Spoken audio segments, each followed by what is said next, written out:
انا افهم ماشي. دماغي دي، يعني احمد حسن دماغي اللي متكلفه دي. اقسم بالله انا بقول لك، اقسم بالله مصر خسرتني في التدريب يا جدع. احنا ما تخليناش الحمد بس لله الحمد لله ما تخليناش بس ما تخليناش الحمد لله. نغلط في حد. ده فرض بص ربنا هم يلعبوا كوره. امال انت ده انت هم. كده يعني وبتقول ان مصر خسرتني في اه التدريب طبعا.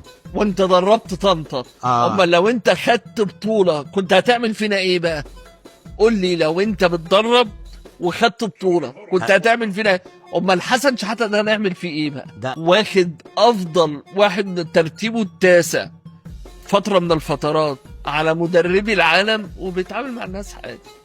حد قال لك ان انا بمشي على دماغي؟ لا امال انت لو كنت خدت بطوله ايه؟ يا عم ماشي، ما تمسكني فرقه فيها فلوس وامكانيات. ولو يا عمي بغض النظر كمان عن اهلي وزمالك، فرقه فيها فلوس لو ما جبتش بطوله يا فرقه عم. زي بيراميدز مثلا. بيراميدز وربنا ما هيسيب حاجه للاهلي والزمالك باللعيبه اللي موجوده دي، والله يا اسلام ما يسيب حاجه للاهلي والزمالك. لو حتى مسكت بيراميدز حتى كاس الرابطه ده